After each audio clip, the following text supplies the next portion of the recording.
Good morning dear students.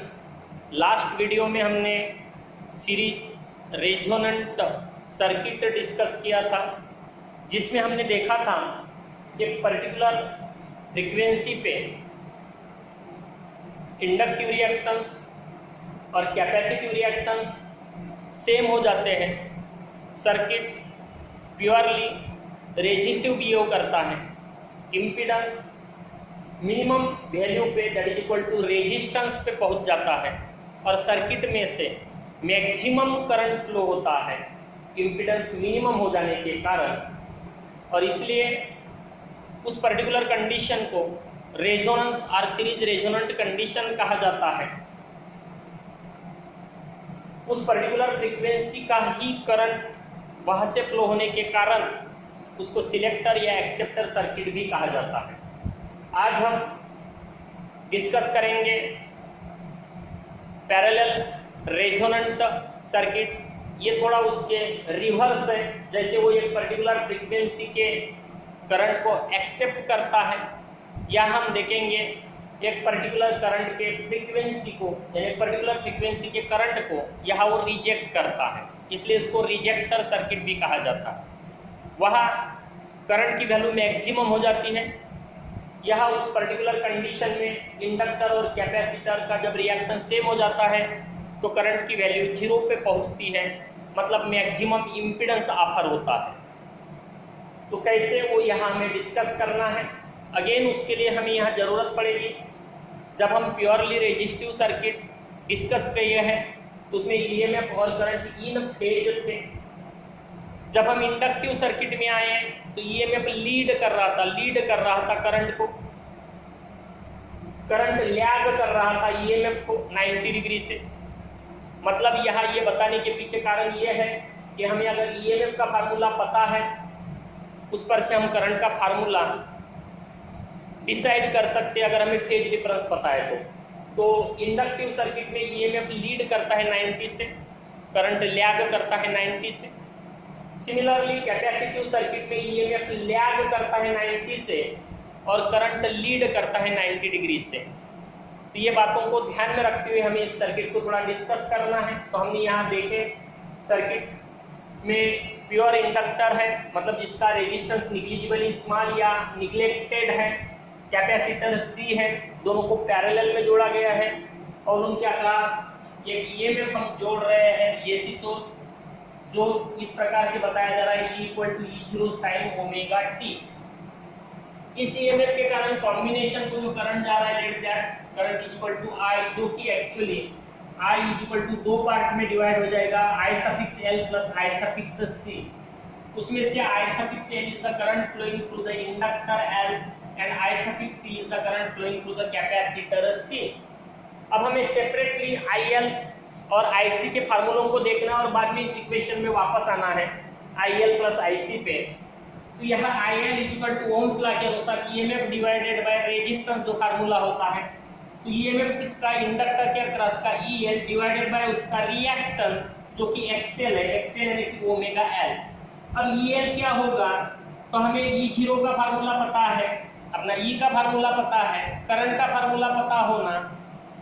तो उसका जो ईएमएफ है करंट के साथ अगर देखा गया, क्योंकि करंट का फार्मूला जैसे ले रहे हैं तो ईएमएफ से वो पीछे होता है 90 डिग्री, तो E0 sin omega T minus π/2, sin omega T minus π/2, यानी ईएमएफ के फार्मूले में क्या हो जाएगा, माइनस आएगा। सिमिलरली अगर IC में चलते अपन, ये हो जाएगा E0 sin, ये करंट लीड करता है इसलिए ओमेगा टी + π/2 हो जाएगा और XC की जगह पे 1/ओमेगा C। नेक्स्ट स्टेप में IL की जगह अपन ने E0 दोनों में है तो बाहर निकाला, E0 1/ओमेगा L sin omega T - π/2, यानी IL वाला जो फॉर्म है, और यहाँ प्लस है तो प्लस ये 1/ओमेगा C को ओमेगा C में कन्वर्ट कर लिया तो omega C sin omega T + π/2 हो जाएगा। नेक्स्ट स्टेप में चलते हैं।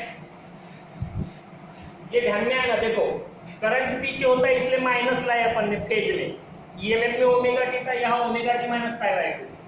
करंट लीड करता है तो ईएमएफ में ओमेगा टी था, यहाँ प्लस पाई बाय 2 हो जाएगा। अब समझो अगर हम इस इक्वेशन पे वापस आ जाते हैं यहाँ, तो देखो I इक्वल टू E0 वैसा रहने देता है। नेक्स्ट स्टेप में चलते 1/ओमेगा भी वैसा ही रहने देता इनटू, इसको अगर देखोगे तो साइन a माइनस बी से चलोगे तो माइनस कोसाइन ओमेगा टी मिलेगा, और दूसरा हो जाएगा omega c into cosine omega t हो जाएगा साइन a प्लस बी के फॉर्म से।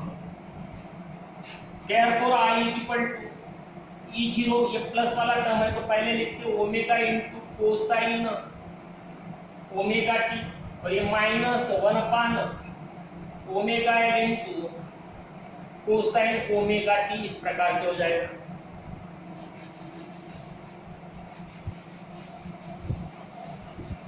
यानी जो sine a plus b sine a minus b से हमने उसको कोसाइन में कन्वर्ट कर लिया। अब दोनों में कोसाइन टर्म है, कॉमन निकाल लेते हैं। तो I equal to E0 into cosine omega T, bracket में चलते हैं तो ओमेगा सी माइनस 1/ओमेगा एल। अगर समझिए इस सर्किट में ओमेगा सी इक्वल टू 1/ओमेगा एल, यानी कि XL इक्वल टू XC ऐसा अपीयर होता है एक पर्टिकुलर फ्रीक्वेंसी के लिए, तो आप देखेंगे ये वैल्यू 0 हो जाएगी, दैट मींस करंट बिकम्स 0। और ये जो भी कंडीशन होती है omega L equal to omega C equal to 1/ओमेगा एल और XL इक्वल टू XC, जिस पर्टिकुलर फ्रीक्वेंसी के लिए अपीयर होगा, मतलब सेम हो जाएंगे दोनों, तो करंट की वैल्यू 0 अपीयर होती है। और इसलिए इस पर्टिकुलर कंडीशन को पैरेलल रेजोनेंट कंडीशन कहा जाता है। करंट की वैल्यू 0 होना मतलब सर्किट द्वारा जो इंपीडेंस ऑफर होगा that is the maximum impedance, और सर्किट में इंडक्टिव और कैपेसिटिव रिएक्टेंस सेम हो जाएंगे, करंट मिनिमम यानी कि 0 फ्लो होगा। अगर वेरिएशन को देखा गया आरएमएस और फ्रीक्वेंसी, तो आरएमएस वैल्यू आपका करंट कुछ इस प्रकार से वेरी होते नजर आएगी। यह इसको अपन रेजोनेंस कर्व कहेंगे, यानी एफ आर इधर फ्रीक्वेंसी है, एक पर्टिकुलर फ्रीक्वेंसी के लिए करंट मिनिमम यानी फ्लो होगा, मतलब इस पर्टिकुलर वैल्यू के करंट को केवल सर्किट रिजेक्ट करता है और बाकी सभी को एक्सेप्ट करता है, इसलिए इसको रिजेक्टर सर्किट भी कहा जाता है। अगर हम रेजोनेंस फ्रीक्वेंसी के फार्मूले में चलते हैं तो अगेन कंडीशन वही है, XL equal to XC, current 0 है resonant condition, omega square equal to 1/LC, omega equal to under root of 1/√LC, it is a 2πf 1/√LC, and therefore f is equal to 1/2π√LC। इसको हम resonant frequency बोलते हैं, it is 1/2π√LC।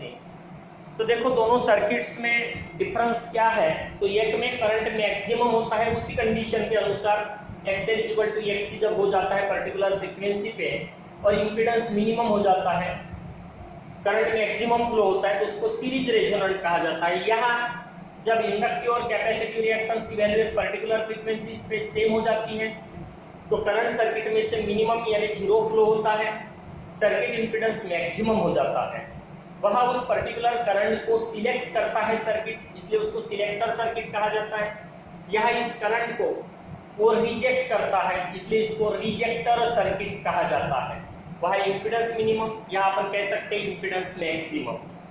Okay, तो इस प्रकार से ये जो एसी सर्किट से रिड्यूस्ड पार्ट को अगर छोड़ दिया गया तो इतना ही इस साल अपने को यहाँ इस चैप्टर से डिस्कस करना था। तो लगभग सभी पार्ट्स कवर हो गए हैं। थोड़ा सा डिफिकल्ट जा सकता है आपको समझने के लिए एलसी ऑसिलेशंस, तो मैंने जो मुझे YouTube पे बड़ा अच्छा एक वीडियो लगा, वही वीडियो मैंने शेयर किया हुआ है। नहीं समझेगा तो बाद में जब भी अपने रेगुलर क्लासेस शुरू हो जाएंगे तो एक बार और अपन उसको डिस्कस करेंगे। ये एक डेमो वीडियो भी मैंने भेजा है कि किस प्रकार से करंट राइज और फॉल होता है, उसका एक पिक्चर इसमें उन्होंने एक वीडियो ऐसा बनाया है, किस प्रकार से इलेक्ट्रॉन्स जाते हैं वगैरह। तो थोड़ा समझने की कोशिश करना, एक दो बार रीड करोगे और वीडियो भी ऑब्जर्व करोगे माइन्यूटली तो आपके ध्यान में आ जाएगा। ओके, तब तक के लिए बाय। देखते हैं नेक्स्ट इसमें कौन सा अपने को चैप्टर शुरू करना है। Okay bye.